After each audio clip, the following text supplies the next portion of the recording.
I'm out in the beautiful Yarra Valley with Alan Upton, who's a regular on the channel. And Alan, we're putting a new laneway in so that you can push the animals up to the yards nice and conveniently, mate. Yes, that's the idea. You just arrived in time. Beauty. Now, Alan's always got an easy way to do a job. Today we're featuring a few tools and tricks that make the job just a little bit easier. We're going to especially have a look at Alan's little fencing setup on the front end loader of his tractor.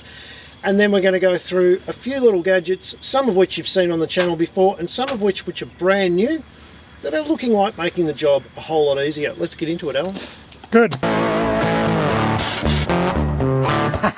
The first thing that we're going to do to make our job a little bit easier is we're going to tie off our prefabricated mesh to the end post, which is cluttered with two gates at the end of this laneway, with some special little clips. Now, you might have seen $4 and $5 wire joiners that are specially designed to go around end posts and clip off prefab mesh. These things will set you back around about 60 to 70 cents, and they're nearly as strong as an end knot in wire. They're called the end clip, strangely enough, from Fenceline Solutions.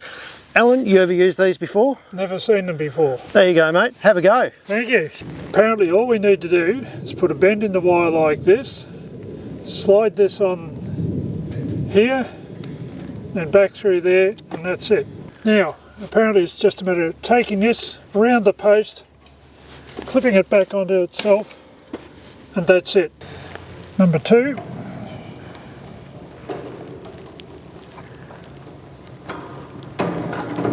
just got to kink all your wires to the same length, and that'll keep your fence straight. That was quick, easy and even. Now, Alan, you're a pragmatic man. You don't like to work if you don't have to. Tell me a little bit about this skid, mate, that you've got on the front end of the forks. Basically, it was an old curtain material pallet skid that they imported on. It's just a U-shaped crate, and it's just... it's got some feet down on the bottom here. There's some little legs down the bottom. Can be picked up with the front end loader, or it can put it on the back of the ute if I want to. Yep. It's got space to put fence posts, auger, chainsaw, steel droppers. Few hooks, and you can put tubs and everything on the back here for all your rubbish. Waste wire bucket. Yep. The post whacker there. Yep. Good Sneddon's fencing product there. Shout out to the Sneddons. Put a couple of hoops on that side for shovels and bars. And a wire spinner down on the corner here. And now you've also put a cotton reel spindle here. If we can lift this up a little bit, people can see that you've got a length of pipe already attached to the frame, and you've got a second length of pipe that sits over that, like a cotton reel spindle, and this just winds off as you back up. Yes.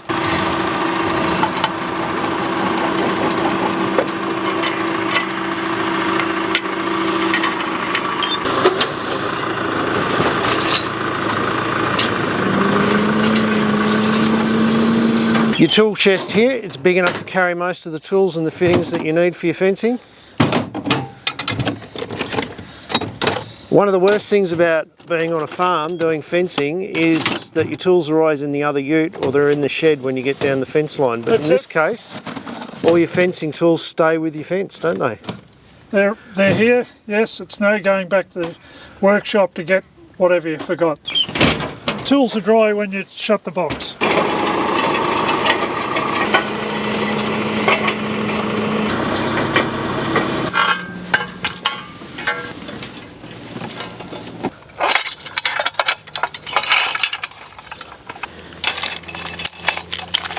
The next thing we're doing a bit different today is a trick showed to me by Rob Densmore, who's a pretty experienced contractor from central Victoria. And what Rob does is he puts out PVC tube. Now this tube's a little bit small for his liking.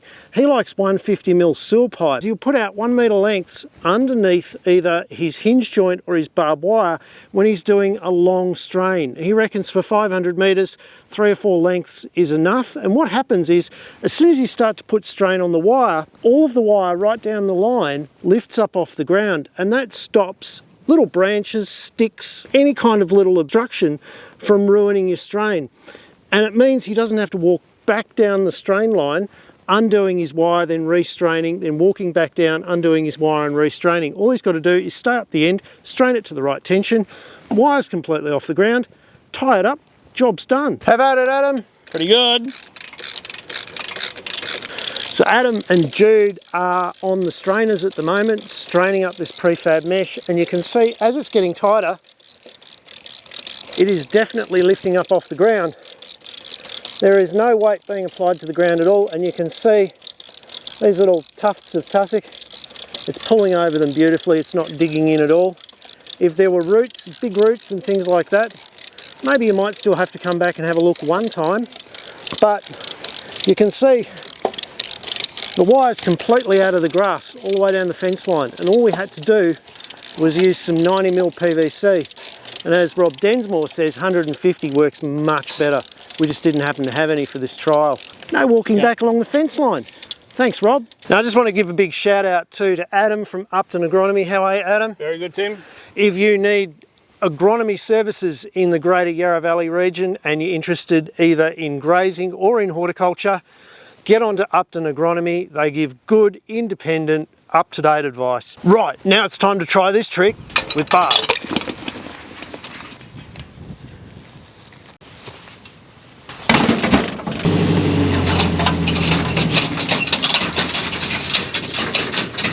And as soon as he puts some strain on it, it's popping straight up out of the ground, sitting on the top of these pipes. It's even making clearing this culvert a lot easier. Alan's just pointed out another benefit of Rob Densmore's method, and that is that we're straining over a slight hill here. And so normally the barbed wire would dig into the hill and be really difficult to get an even strain on. But with a few pipes underneath, it's staying up on a series of rollers, it's clearing the ground, and it's straining to perfect tension right the way along. Now Alan, you're not only using innovative methods and tools and equipment, but you're also innovating your fence as well. Tell me a little bit about, this is your old fence. This is what you inherited when you got the place. Yes. Yeah. What are the problems with it? It's very old. The barbs being at the top of the fence, the cattle would push through. Right. And the planes at the bottom had no effect on sheep. Yep, so you tried to fix that with a bit of prefab mesh? Temporary mesh went on the side. Yes. But the cattle still pushed over the top of that. Yes. It wasn't fixed and tight enough. And the sheep would run through underneath. They'd find a slightly higher spot and go through. And once their wool was on the fence, they would aim for that spot every time. So sheep always go where there's wool on a fence to push through it? These Aussie whites, they go through where they can know they've been before. And it must be said and it must be known, there's a bit of Dorper in Aussie whites. Yes, so you basically got goats out there, haven't you? Well, yes. The Dorper crowd are going to be very upset with me yet again, but anyway, you've got to do something to get attention. Now, the top barbed wire here, you reckon that's not really effective with cattle? You'd rather see it on the second line? Second, or down here, somewhere where they're going to push through and get it on. If they do push through, it affects their neck, either top or bottom. The top, whereas the top one, they just stick their head under. Yeah, the top one there just annoys me. Right. Well, let's go and have a look at the fence that you have put up. Right. All right, now tell me about this new fence. You reckon this is the best one you've got on the place so far? Tell me, take me through the features and then explain to me why you think it's so good. Well, this is going to be a laneway for cattle and calves on this side, and this side is going to be where the sheep and lambs are contained. Right, this time they're going to be contained? They're going to be contained this time. Okay, okay. So, we're starting off with a barb on the bottom. The reason for that?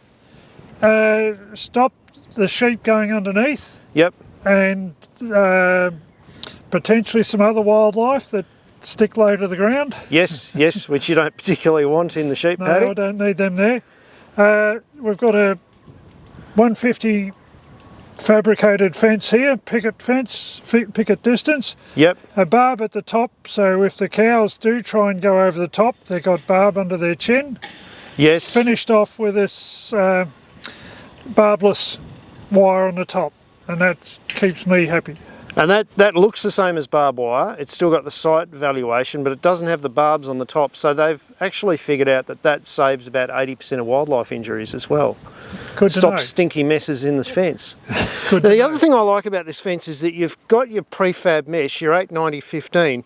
You've got that just a little bit off the ground. Now, people have been making comments on my videos for quite some time that they prefer to actually raise that up off the ground, but if they do that, stock will get underneath. Your solution in this case is a barb.